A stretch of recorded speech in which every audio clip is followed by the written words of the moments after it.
What's up guys, it's me, Strawhead Nate, and I'm back this week with a new One Piece chapter video. This time we have chapter 1152 titled An Awful Day. This title is talking about that eventful day 14 years ago where the former king of Elbaf, King Harold, was supposedly killed by his own son Loki. And this chapter gives us a glimpse into that instant, but the complete story is yet to be fully revealed this chapter. We are starting what could turn into a super long backstory this chapter that enters a time period that is mostly a mystery for us as One Piece fans, so that's super exciting. Also, as part of this small glimpse of a backstory, we get huge revelations about Shanks, which was very unexpected. But before that backstory even began, there are big interesting things to talk about here in the present day on Elbaf, having to do with mostly Zoro. So if you're interested in finding out what the news with Zoro is, stay till later in this video. Now, without further ado, let's jump into the chapter after you like the video and subscribe to the channel. To start, as always, we'll talk about the cover, which continues with the Yamato cover series, showing the completion of her delivery mission to deliver Kawamatsu's hat back to him. As expected from the patterns shown in this cover series, it is confirmed here that Kawamatsu is the daimyo of the Hakumai region. Now, to start the chapter for real, the new giant warrior pirates are loading and getting onto the lift up to the Sun Realm so that they could help out up above. And through the first pages, we see that both Chopper and Gerd are going to stay behind in order to attend to the body of the wounded Gabon. And Gabon mutters to Luffy in a low voice that he has to use Conqueror's Haki on the God's Knights up above, and that will be a counter to their immortality. This was the expected explanation of how Gabon dealt with Saint Summers a few chapters ago, but it's being confirmed here that it's through Conqueror's Haki. At the same time, Loki is still bargaining to be freed with his brother because he really wants to get revenge on those God's Knights up above, and I bet he secretly wants to protect Elbaf. But Haryuden can't do that just yet because he thinks that Loki is gonna betray them still, like he supposedly did 14 years ago. Now, back to Gabon, he mutters that there's also another Straw Hat who has Conqueror's Haki and who can help out Luffy in the battle against the immortal God's Knights. And Sanji jumps at this, jumping onto Gabon, begging him that it's him who has Conqueror's Haki. This could be his moment to surpass Zoro and become the second most important on the Straw Hat crew. But as we know, Oda typically prefers Zoro, sadly. So Gabon confirms that Zoro has Conqueror's Haki, which was actually hinted at back in Wano, but we were unsure if it was Zoro who had the Haki or if it was just coming off of his sword, Enma. Apparently, Luffy knew and could sense that Zoro had this Haki all along, but he never told him about it, which is strange. And then Sanji, he's just left in the dust, begging Gabon to help him out in any way possible. Then, in kind of a confusing scene, Gabon whispers to Sanji, but we don't know what he said because Loki is loudly begging to be free in the background, which might be intentional in order to keep it a secret what he said. And this keeps it in question on whether Sanji has a semblance of Conqueror's Haki or not. And now we focus more on the big argument with Loki and his brother, but they don't have time for this because they really have to go up to the Sun Realm as Imu and the God's Knights are destroying literally everything. And Luffy's solution to their argument, which is in typical Luffy fashion, by the way, is to invite Loki onto the Straw Hat crew. Something that a lot of fans were hoping for because that would drastically change the dynamic of the crew and also just be a super fun addition.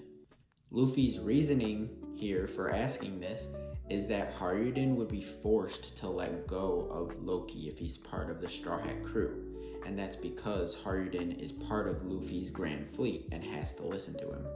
But unfortunately, this all gets shut down quickly.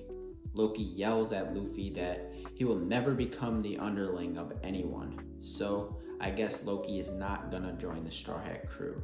And then when this is all done, Haruden decides that he won't free his brother. But then Gaban whispers to release Loki, and he says that there's a possibility that they don't know the full story of what happened 14 years ago, because Gaban says that he felt an unfamiliar haki come from inside the castle, which, if I'm gonna take a guess, is probably Imu's Conqueror's haki. And with Gaban's testimony, Haruden finally considers listening to what Loki has to say. So he's gonna stay and listen, telling the rest to go up and help the people of Elbaf. So Zoro, Sanji, Goldberg, Rode, and Stanson take off for the Sun Realm, and Haruden and Luffy stay behind to listen to Loki's side of the story. Before we move on from this right here is definitely an intentional decision on Oda's behalf to delay the final battle between Luffy and Imu and letting the other Straw Hats like Zoro and Sanji have their own moments to shine. But now, the backstory begins 14 years ago on the steps of the castle, where Prince Loki arrives from the sky and is greeted by the elder Ja Rule.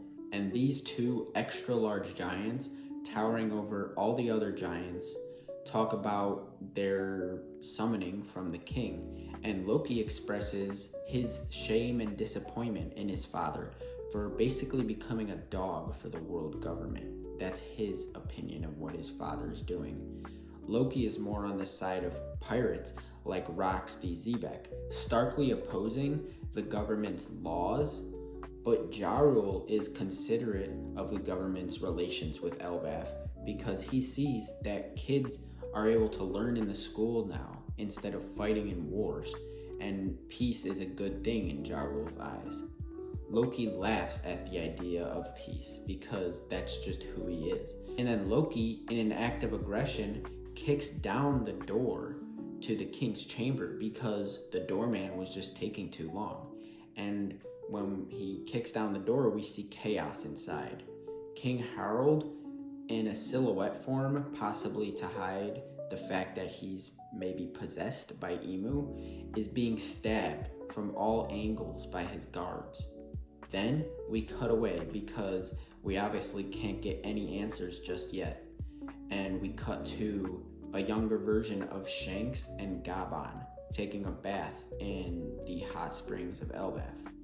And it is vital to note here that Shanks has two arms, and on his left arm is a tattoo that we're unfamiliar with. If we put the pieces together here, this is likely the Mark of the Abyss, which means that way back in chapter 1 of One Piece, he purposely got rid of that arm in order to escape the control of Imu and the world government, not just in order to save Luffy. And Shanks likely spent time up in Marijua with his family, the Figureland family, where he could have even became a God's Knight, which is why he has that mark. And Gaban says something else that could also be really important here. He says that it's been like 3 years since Roger died, but Shanks corrects him, saying that it's been 10 years since that day. This could be a hint to the theory of the time dilation here on Elbaf, which has been hinted at all the way from the first chapter of Elbaf with Louis Arnault's journal entry, where he said that you shouldn't linger here on Elbaf for too long. So possibly, as the Straw Hats are spending time here on Elbaf, time is moving much faster on the outside. Then Ripley interrupts them, looking the same age now as she did back then, which is because giants age much slower than humans. And Shanks jokes with Ripley about Gaban's promiscuous past Gabon has to forcibly shut Shanks up because he doesn't want his wife Ripley to hear about all that. But in the next page, the two get back to serious conversation, talking about King Harold. Shanks met King Harold up in Marijois, but they couldn't talk freely up there because they were probably being watched by world government knights, and he wants to talk to him now, here on Elbaf, before it's too late. We'll see that it is in fact too late, because when we see a brief montage of scenes up in the castle, we can tell that King Harold is under some sort of control from the world government. But it doesn't show us too much at all. Instead, it just gives us a glimpse. But there is this one scene that's important to note, which is a scene showing the devil fruit, the forbidden devil fruit of Elbaf. Based on how the timelines line up and how this devil fruit is sitting in a chest, we can probably assume that this is Luffy's devil fruit, the sun god fruit, which he ate after Shanks brought it to Fuchsia Village.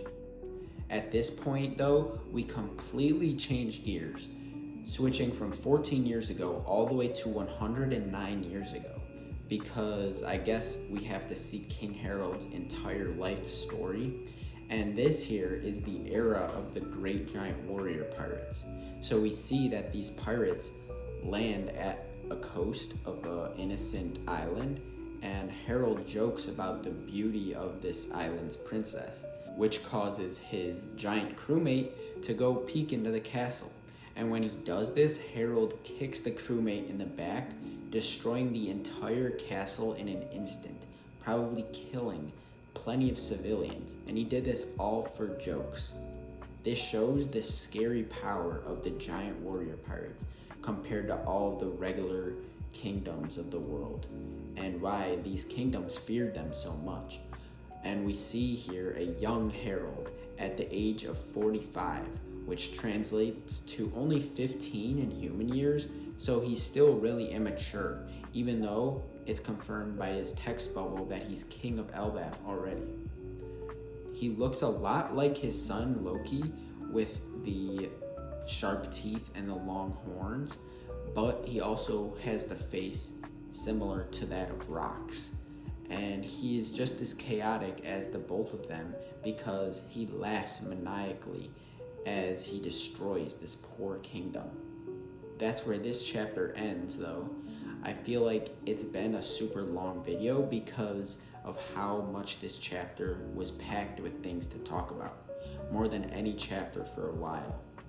The chapter started with dropping huge reveals about Conqueror's Hockey and big moments like Luffy asking Loki to join the crew. In the middle, we had all that stuff with Shanks to talk about, like the Mark of the Abyss being on his arm and the possible time dilation here on Elbaf. And then in the end, we started a whole new backstory, a whole century in the past. And if we take the precedent set by Kuma's backstory starting 38 years ago, this has potential to go on for super long. But I kind of hope not, because we have to get back to the present day in order to fight against Emu. At the same time, I am excited for the backstory because it can solve many mysteries that we have and also create many new theories because of the fact that it explores such a unfamiliar part of the One Piece timeline. We'll see how slow or how fast this backstory goes next chapter, which will come next week, thankfully, as there's no break week. So, if you made it to the end of this video, thanks for watching. Like and subscribe to show your support, and I'll see you in the next one.